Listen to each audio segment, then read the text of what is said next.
All right, ladies and gentlemen, thanks for joining us for our next deep dive session at Boundless 2021. It's a topic you might not know too much about, but luckily we've got a true expert here to break this down for us today. Bill Rice is the CEO of Kaleido, which is a digital agency that specializes in lead generation. He has written and taught extensively about how to design lead generation systems that deliver consistent sales growth. And he also has a fantastic YouTube channel called Aged Lead Store, where he teaches B2B sellers how to close more deals in some of the most competitive markets and industries, such as financial services, legal, and emerging technologies. So what is an aged lead? That's the reason Bill is here today. He's going to teach us what aged leads are, how to turn them into live prospects, and how all of us can revive the so-called dead leads that we all have in our contact list. So without further ado, I'd like to welcome to the Boundless virtual stage, Mr. Bill Rice. Well, thank you, Ben. I so appreciate being here. I've been, as an attendee, observing Boundless the conference ever since it started. It's a true pleasure to be on the other side of the stage here. And, you know, as an agency owner for the past 15 years, one of the things that I found it's absolutely essential is as soon as you get a new client, as quickly as possible, start generating leads for them and get that ROI going. Today, I'm actually going to reveal to you my secret weapon, and that is dead leads. And really, there's one point that I want to achieve today, one goal that hopefully I give to you, and that is just simply that your next deal is already inside of your CRM system. So often when I go into a new client, they are reaching out to me initially for marketing insight, ways to generate new leads, but invariably they've already got a ton of gold sitting inside of their CRM or their database, or sometimes just simply in their email of past clients and people who have reached out or deals they've worked on. They just haven't pulled them all the way to the finish line. So I'm going to show you how to build these systems so that you can harvest this gold inside. We're going to go through a series of topics to literally, if you kind of pay attention today and take some notes, you'll actually be able to build and harvest the deals that are already inside of, hopefully you're using a CRM, inside of that CRM database or your email system itself. This is invariably the number one question I get when the Q&A starts, so I'm going to get it out of the way fast. And this may be a great way for you to just sort of sit back and observe and listen and maybe make some separate notes on a piece of paper, building out your system as I'm talking about it, instead of worrying about where you get the slides from. So here's where you get the slides. I'm not opposed to someone just calling me on the phone or sending me an email for quick questions. So feel free to do that if you choose. So why are you here? One of the reasons you probably selected this particular session to attend is one of these three reasons, right? You've already discovered that generating leads themselves with a variety of different marketing, my specialty is digital marketing. A lot of us are doing digital marketing, but you probably discovered that generating leads is harder and probably more expensive than you anticipated. One of the things, particularly if you're a sales organization or sales director or sales individual contributor, you have definitely discovered that converting leads is probably a lot harder and more expensive than you sort of anticipated. And then ultimately, you're here, as you are with most of these sessions, probably hoping that I'm going to give you the silver bullet. And to some degree, I feel like I am, because today I'm going to show you a secret to jump starting, wherever you sit in the business sort of ecosystem, whether you're a startup or you're an existing business just trying to grow, that you can jumpstart that with your old things that you probably considered dead leads that, again, are already just sitting there in your hand. No need to work on your marketing program until you start harvesting or have a system for this. Obviously, anytime you hear a great claim like that, you're going to need a little motivation. So I'd love to open up with a bit of a story because I wasn't always a believer, but how I started to believe in this system of nurturing leads, of creating some results out of these dead leads. And really it happened many, many years ago. A friend of mine who was working with a startup, we had both been associated with this organization that you probably heard of, Quicken Loans, and he was sitting inside of Quicken Loans in a little incubated startup called Quizzle. And they were a free credit provider, credit score provider. So these were pretty popular. You've probably heard of Credit Karma. Well, Quizzle was one of these. And he was sitting at a point in time where when he called out to me, he said, hey, unless I start generating some positive revenue and actual income, Dan Gilbert's going to shut me down. And so over some Thai food here, I actually discussed with this individual what we could possibly do to get this thing generating some business, some revenue.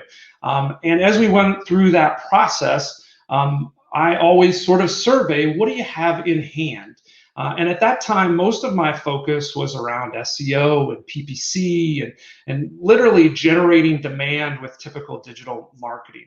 But when we went through this whole discussion, this inventory we had available, I found out that they had hundreds, even thousands of people sitting inside of a database, a list that they weren't really actively doing anything with. So I said, well, what do you do with all these people that get all these free credit reports? And he said, well, we don't do much of anything. I said, well, let's start an email campaign and see what we can turn out of this. And so as a result, we started a lead nurturing campaign against this list. And again, this was many moons ago. And so we were just using email. And as a result of just simply creating a nurturing process against these old, dead contacts that we hadn't actually emailed at all, except sort of haphazardly, very quickly, within 6 months, we were generating over $300,000 a month in just revenue from the email campaign. So at that point, I became sold on systems, in particular email. But as more and more things sort of came into the toolbox, text messaging, voicemail, outreach with phone calls and these sorts of things, I just became addicted to creating these systems that first started attacking what was already sitting within most organizations, which is probably a list of individuals where we've had some contact, they've opted in, they've given us permission to contact them, but we just simply have not developed the systems to actually do that with a frequent and consistent cadence. So ultimately, the end of that story is Quizzle, which is the name of that company, became highly successful and ultimately was sold to Bankrate. And so if you're wondering about the power of a system like this particular acquisition had a lot to do with this little sign-in button up here. Bankrate, much like a lot of our businesses, every single person that they pushed into the organization, and so they're a lead provider, so every single visit that they got to the website, ultimately they were either paying for in one way or another through Google Ads, through display advertising, through SEO, which costs money, believe it or not, content marketing, we all know, but they didn't have any way to capture and retain and continue to market to those retained people that were sitting in the database. And ultimately, they put Quizzle underneath. And so today, my Bankrate or Bankrate sign-in is still running some of those email campaigns that we developed so long ago. So before we can start building our system, there's some fundamental things that are important to understand about just lead generation in particular. And I'll talk to my specialty, which is online lead generation. So anybody that you've gotten into your list or that has made some contact through your website or through some sort of digital means, maybe social media, those sorts of things, there are some very specific laws that we need to keep in mind as we're building this system to nurture those dead leads. So if you're a sales professional, these are probably a couple stats that your sales director has beaten you over the head with. And they're important for sure. But so many of us sort of poop out after the first follow-up call. And then a lot of us don't make as many attempts as we should. And there's a reason for that. Those things are hard to maintain. You're getting new demand probably and new leads in all the time. And so you're quickly accumulating quite a bit of stuff to do just to keep the pressure, the consistency and the frequency of communication on these leads to get them to convert. Well, in keeping that in mind, there are a lot of stats that we don't really talk about. And these are the stats that make nurturing your dead leads so powerful. So most of the leads, about 50%, I guess maybe half is a better statement, half of those leads, they're qualified, certainly, and this is where the debate between marketing qualified and sales qualified comes in there, but most of the people that reach out to you or come into your database are probably actually qualified for your product. The problem is, for a variety of reasons, they're just not quite ready to buy. They're also, and again, these are statistics that have been proven through a variety of studies, most of them will make an inquiry months before they're actually ready to purchase from you. And so if you let them come into your database and you think that they're going to either close or not close within the next few days, you're probably leaving the majority of your revenue in your database unattended. And then this is another one. Sometimes we're just anxious about doing any sort of system that keeps all this frequency and this constant sort of contacting over and over again. You think you're bugging people, but this is kind of an interesting statistic, and you can find these all over the web if you just look for sales statistics. But this one, super fascinating. Most people, and I think this has a lot to do with just being busy, or maybe that not being, you're interested in it, but it's not your priority in your organization, or particularly for you at that given time. Most people expect you to bug them, 2, 3, 4 times before they buy, and they actually appreciate that because it kind of bubbles it back up to the top of their inbox, or it reminds them with a voicemail that you're still out there and ready to help them, and really keeps them from going back out to the web and searching for that need again. And then, of course, we know that a lot of times people will initially say no, or again, they'll just try to give themselves some distance or time before they have to make a buying decision by saying no. But again, most of your revenue that could potentially be yours to claim is probably 3 or 4 times saying no away from actually turning into a new client. And then we've heard this a lot. 80% of your calls are just simply going to need a variety of follow-ups in order to get them to the finish line. So when we're building this system, when we're building our age lead nurturing system, we want to make sure that it mirrors the buying process of the customer. So often when we build these outreach programs, we are not thinking in terms of what the buyers experience. We're so often building email campaigns, building text message campaigns, making phone calls saying, you need to pay attention to me, you need to pay attention to me, you need to pay attention to me, instead of really reflecting, acknowledging, and empathizing maybe with their buying process and things that they need to accomplish in order to actually make the purchase. Now, this differs slightly between business to business and business to consumer. I'm a big believer we're always talking to people, but sometimes that buying process is slightly different, so your systems will look different. A business to consumer sort of situation, they have a buying committee that they need to approach in a lot of cases, particularly if you talk about mortgage, insurance, or solar, or something like that. And it's usually a family committee, right? It's a spouse or significant other. When you talk about B2B, they have a buying committee as well, but maybe that's more formalized. Maybe it's a technical purchase committee or even a purchasing department. But oftentimes there's a buying process that entails that one person that reached out to you sort of communicating the value proposition to many people. So as a result of that, priorities change within organizations. So instead of thinking of this as a funnel, and the system that you build being one sequence after another, it's more useful if you think about what I call like these little sales cyclones that spin up. So on the right here, you have kind of the typical awareness, interest, consideration, decision process, but these actually spin up as priorities shift and take fold. So originally, someone may reach out to an individual within the organization and say, hey, go off and find out about this because we need this thing. Or within a family, it's like, hey, it's time, maybe we've had our first child, we should think about a home. Or maybe, hey, we're in the middle of COVID and maybe we don't want to live in New York City anymore. We want to live somewhere different. And so it spins up a little cyclone inside that says, hey, go find out about some things. And then maybe they come to your website, they collect some information, and then that priority sneaks away. There maybe things start opening up. We feel a little more comfortable with where we're living, or maybe we feel like, oh, we can maybe live a little bit longer in this little house or whatever.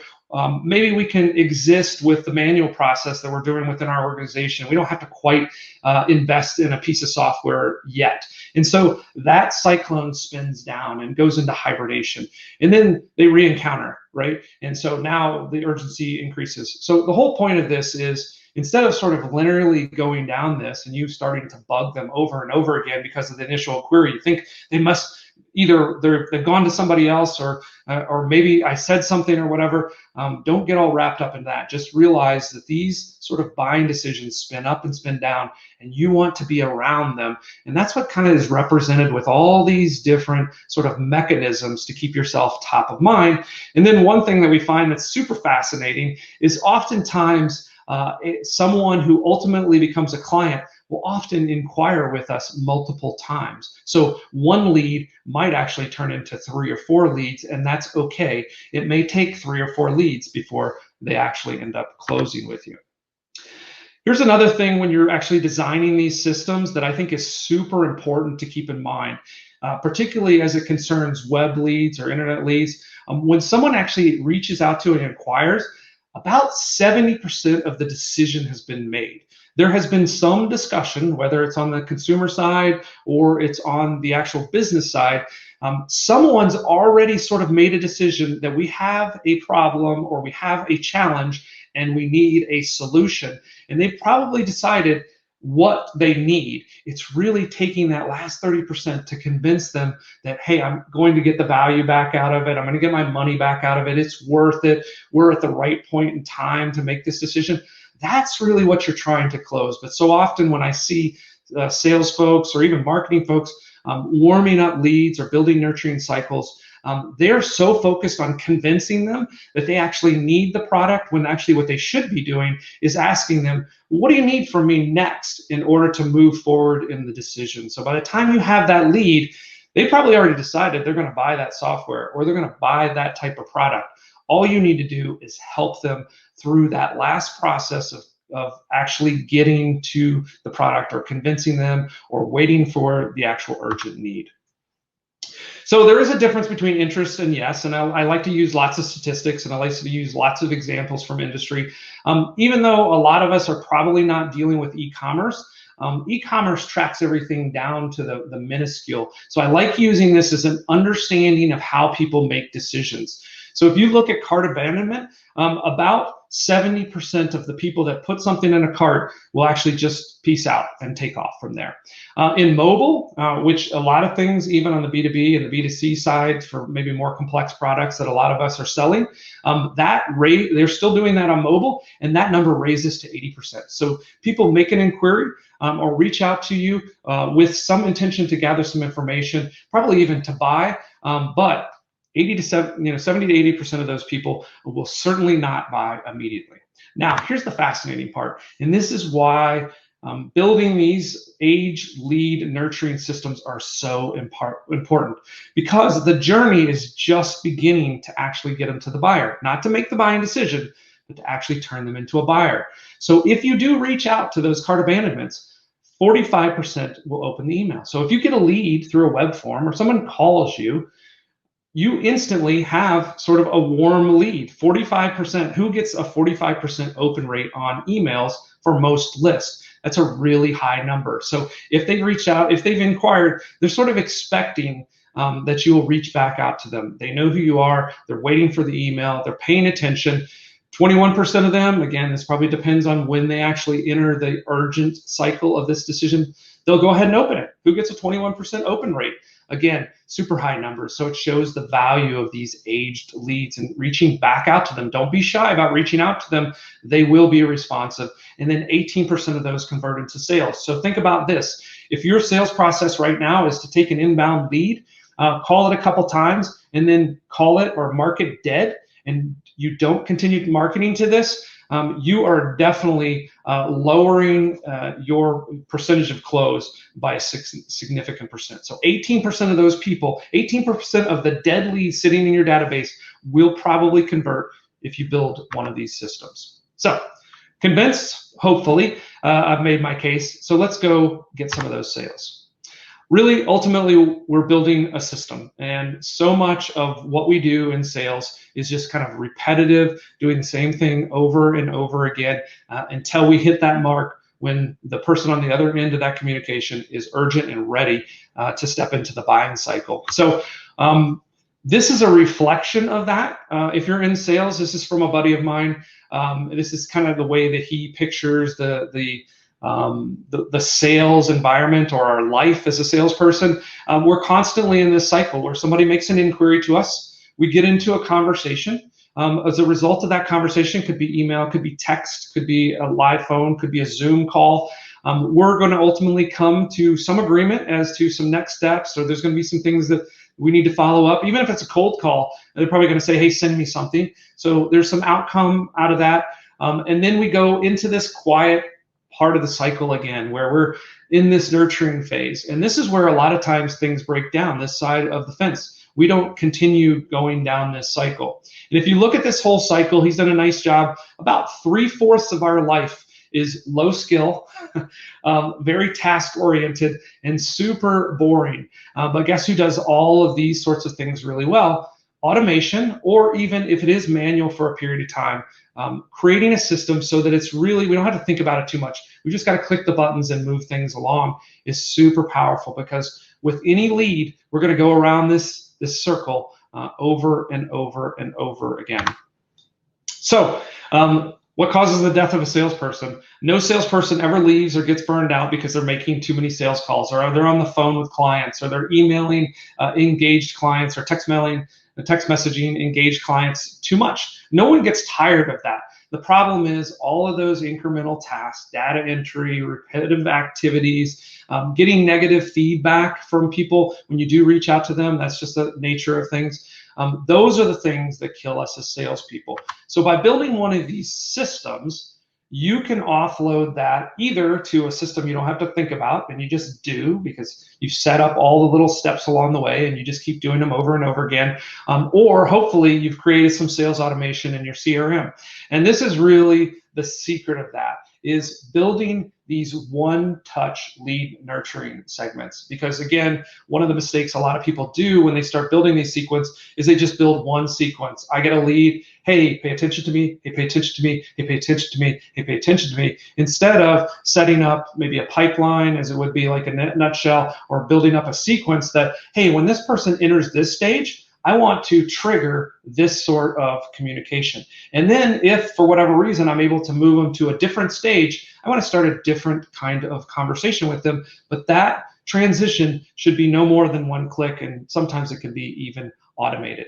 So companies that build these systems like this, these one-touch individual, very specific lead nurturing systems for each of those status changes, each of those different types of conversations, 50% more sales, at a cost of 30% less. You're doing probably, don't say this too loud because this is what I do, right? Is you're probably doing a lot less and buying a lot less marketing because you're getting more and more out of every lead that's produced.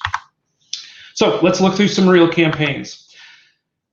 This is a disclaimer that I always put on because it's really important. I'm going to introduce you to some systems, some techniques, and depending on, I know there's, Nutshell has a great spectrum of people that are on this conference, and so depending on what your industry is or the place that you are in the sales, there could be all kinds of regulation, laws, just best practices that some of these systems violate. So my disclaimer is, I'm not your attorney or your general counsel. I'm not your compliance officer. So depending on where you are, these are all ideas. I'm showing you sort of the complete scope of opportunity, but you ultimately need to ask them, not me, whether or not you can use these specific techniques.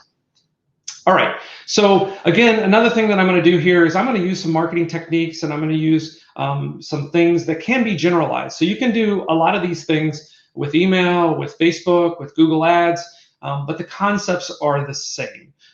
So the first thing that you want to do in your system is you want to be able to trigger the remarketing effect. You want to be able to get them into one of these sequences or systems that you're setting up. So that could be when they come into your website, they trigger your pixel. and then as a result, they're a part of your list, right? So ultimately what you're trying to do is you're trying to create some level of marketing or outreach that's actually getting them on your list. And that list could be an email list, could be an opt-in text messaging list, it could be in your database so you can call them, it could be opting in or subscribing to your email list. And then as a result of that, you're able to then reach out and do a variety of these other remarketing, sometimes called retargeting types of activities. And that's what that sequence is. So ultimately our system here is just trying to create that awareness around your brand and what you offer. You're going to warm that list up, and then you can use a variety of these other techniques, maybe a Facebook pixel or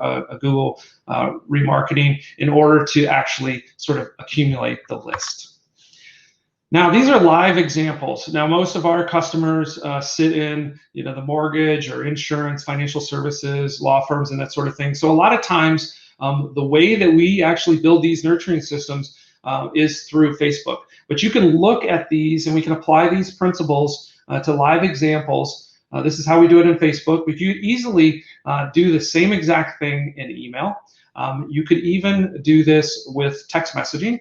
And if you're reaching out and doing calls, which I would advocate you doing all of these things, you can use the cornerstones of what I'm doing here. So ultimately, when we're building these re-engagement campaigns, these little sequences, we're trying to be relevant with our message. So we want to match up to the best information we have about where they are in our buying process. And over time, you'll know more and more about how customers buy from you.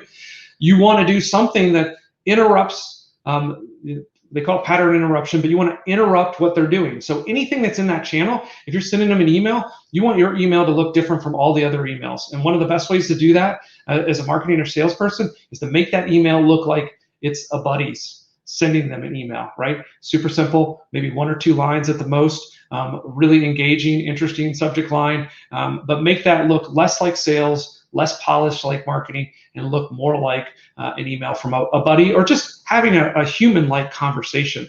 Create some curiosity. Again, we don't want to be clever, deceptive, or any of those sorts of things, but you should have something that's actually creates some curiosity around this, and then you're just constantly sort of testing this. So in this, hopefully you find all of this in this example sort of image ad, but also video is a big thing, even for email outreach and in text messaging, sending videos. I know lots of mortgage loan officers now that are texting video messages and doing that sort of more human-like interaction. So make sure you're taking advantage of the full platform. Another thing to incorporate in your system, and I'm just using different verticals here to give you some more ideas, come from an interesting perspective. So here we've actually put the person in the car. So many times when we're selling auto insurance, you just see a picture of a car. But what is kind of interesting here is that we're actually inside of the car, and we're dealing with some of the challenges that maybe the person inside of that car is facing. Try some emojis. Bullets in any sort of copywriting, work. You should spend as much time as possible in creating bullets, because those are the things ultimately that sell inside of these outreach campaigns, inside of these sequences. Of course, can't emphasize enough. Every time I assume something, no matter how long I've been in this industry, I'm usually wrong. So testing is the only way you're going to get to success.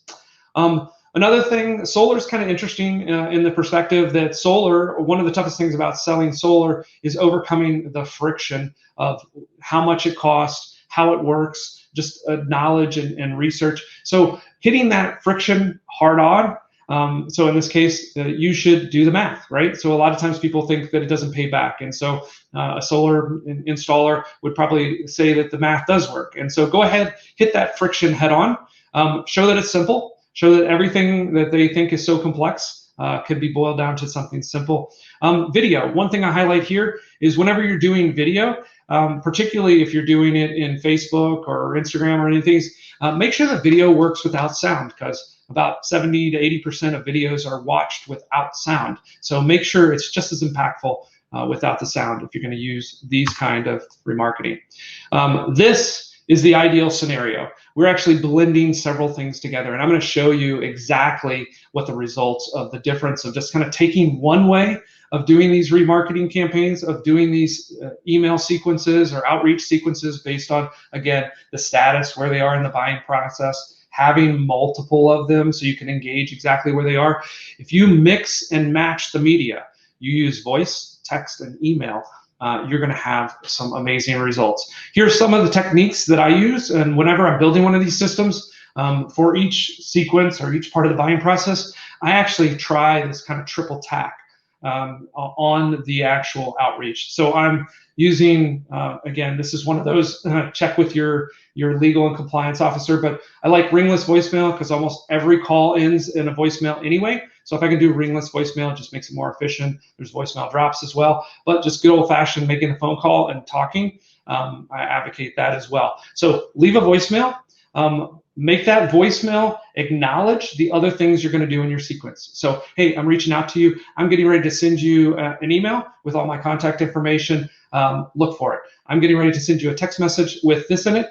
Take a look for it. So voicemail is a great way to do that. Most of it's converted to text anyway, so they're going to look on their phone and they're going to review it, and then they'll be ready, and you'll have higher engagement on your text message. Then I follow it up with a text message. Sometimes I'll do the text message first and then a voicemail. Hey, I sent you a text. Just wanted to follow up with a phone call. And then, of course, I always put email in there. You never want to leave email out. It's a nice, persistent, almost a database for consumers and for business people. How many of us save the email so that when we're ready to engage, we can find it? So make sure that that email lands in the box because that's their database. And then, once again, one touch. So based on the response I get or the lack of response, I don't want to chase leads. I don't want to go through this process. All I want to do is I'm moving through my lead list as I'm calling my leads or I'm reaching out to my leads. As soon as I detect a change in the status or they make a reply that indicates they're in a different place in the buying process, I want to be able to simply move that lead into that next stage, and then boom, another sequence, very relevant sequence, starts to kick off. So here's a perfect example of this. I'm good. I want to kick them into my 3-month follow-up, right? If I'm good, I'm not interested, I'm going to follow up in 3 months and say, hey, you said you were good, but how are things going now? You'd be amazed at how many people will come back to you. Call me in a couple of weeks. Guess what? I want to honor that request. And so I'm going to put them in a sequence that makes sure in a couple of weeks, I'm going to call them. And so it's going to help me because it's going to automate that outreach. I'm going to hit them with an email, maybe hit them with a text message, or just remind myself to call them. Send me some more info. I'm going to put them into that status, and I'm going to start dripping on them all the research they'll ever want and need about my product. Give me a call this evening. Again, always honor a request. So often, salespeople do not set up a system that makes sure that they will not miss that request. So whenever I have a missed sale call, or often now we're scheduling appointments on Zoom, and guess what? We get ghosted. That's not necessarily a bad thing. A lot of people just forget or get overwhelmed. Make sure you have a missed call. Hey, I missed you. Obviously, it was a bad time or something came up. When can we reschedule? Or how about we do this time? So, but you just want that to be a sequence. You don't want to have to manage it. You just want to put them into that status, and the sequence takes care of that interaction. Whenever you're doing email, you want to drive them to another landing page and try to recapture them. And so you can do this with blog posts, you can do this with landing pages, but if you're building out an email sequence, make sure that every email or text message, if it's appropriate, is driving them back to your website, and you'll be surprised. That's how you get those recaptures, those additional inquiries, those multiple leads, and that's just showing you if you're doing any sort of lead grading, that's one of the best ways to lead grade is how many times have they engaged or requested content from you. And then after the outreach, this is the most important things to remember. It goes to infinity until the customer actually disengages from you or exits that sequence, or obviously you get some really negative feedback. But if they just are not responsive, it's okay to let that sort of continue, probably more or longer than you feel comfortable with it, because the customer's just not really ready in most cases. It's not because they don't want you to continue to contact them. Try different multiple themes, see what works. That's the testing. You want to educate. If you have any sort of friction or misconceptions or challenges that are inherent in sort of your product, you want to go ahead and educate through those. And then, of course, make sure that whenever you're making an offer, it's always related and relevant. And one thing that is amazing to me is when you're calling, when you're text messaging, and when you're emailing, never forget to sell. It's okay. They expect you to sell. If they're on your list, if they've engaged with you, they expect to be sold. So don't waste their time. Actually give them an offer or some benefit. Ultimately, you're trying to, with all of these sequences, create your own little cyclones that spin up and spin down, depending on the behavior of your customer. So how does it work? Or does it work, I guess, is the bigger question. This is what everybody wants to know. I like to show this one. This is email-only campaign. 28% open rate, 3% click-through rate, about a 1% reply and engagement. By most sort of measures, that's pretty good. So if we're doing things, particularly if we're doing something cold, this is pretty good. But this is what happens when you build systems that use this sort of triple tap engagement. So we did this. By the way, the previous slide and this slide are the same 150 aged leads. As a result of that system, you saw the results. As a result of this system, we got 43 replies, we got 24 inbound calls, largely from the text messages. That's where we got most of our response from, and we got a 28.7% engagement rate. So making them aware that text and email is coming, making sure that you're doing the text messaging if you can in your context, is just amazing, the difference, because this feels like a live human being engaging with you, assuming that you're sort of writing these things right. The other thing just feels like you're pounding on them with email. So hopefully I've answered a lot of questions, got a lot of thinking going about how you can build your own sequences and harvest those aged leads, but how can I help? Excellent. Bill, it's been an absolute pleasure learning from you today. I do have a couple of follow-up questions if you have time. Absolutely. You know, in a nutshell, as you probably know, we're huge advocates of sellers and marketers working together to close business. So I'd love to get your take on any specific ways that have worked for you in terms of, you know, sales and marketing teams collaborating to wake up more of these old leads. Yeah, I'm a super big believer in that. And oftentimes when we get into an engagement with a client, we're generating some demand, some inbound leads and those sorts of things. And very quickly, we're working with sales because oftentimes they haven't actually worked with internet leads. And particularly with this whole COVID thing, it's made more of that sort of interaction the norm versus the sort of belly to belly, more referral driven. And so they're asking, like, what do I do now? How do I engage with these leads? And everything you saw here was essentially the sales team continuing to do marketing activities. And then if you're doing it right, you as a marketing team are constantly engaged with sales. What's the feedback? What are they saying? What are people saying on the phone? How are they replying to an email? And then how do we make the tweaks to make all those sequences, those text messages, those emails, those phone calls, especially if we're using automation, how do we make them sound more like your process? So if you're not constantly in a feedback loop between sales and marketing, none of this stuff's going to work. It's just going to hit a brick wall on either side. So big believer. Yeah. One more question for you. And our brand design lead, Rebecca, just slacked this to me as you were talking. But one challenge that we've personally run into with our own win-back campaign for old leads at Nutshell is that we often don't know exactly why a lead didn't convert or why they've been quiet, at least. Either they had a problem that we couldn't solve or we failed to communicate how to solve that problem with our product. So how do we tailor that win-back messaging if we don't know what the problem was in the first place?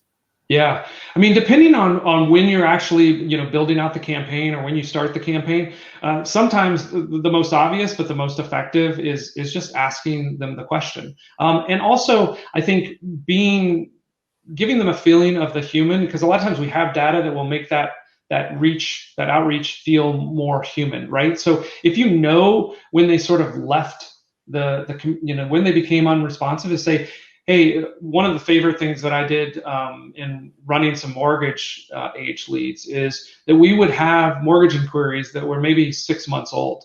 And we started working against those. And maybe this is a like scenario. And you would say something just as simple as, hey, you reached out to us 6 months ago. You started a free trial, but we never got you to a paying client. What happened? What was missing? And just simply ask them what happened. Then the neat thing about that is you're going to start to see trend lines. There's probably like 3, 4, 5, probably less than a half dozen things that actually happen. And then that's where the one touch comes in. It's like, oh, well, we just, we bought it, but we didn't have time to set it up. Boom. Guess what? that goes into a sequence. You move them into that status, you kick off the sequence of, hey, this is what we can do to make sure that, we've got this white glove service. We can bring every body on and help get it set up or whatever. But you'll start to get those themes, and those themes you match with those outreach sequences. But the first thing is to start asking the question. But I think really key to that is to remember, let them know when they sort of disengaged from you, so that it feels like it's a real person. Yeah, that's great advice. Well, let's put a lid on it right there. Bill Rice, thanks so much for being here today. And thanks to you all for watching. Please stay tuned for more expert sessions from Boundless 2021.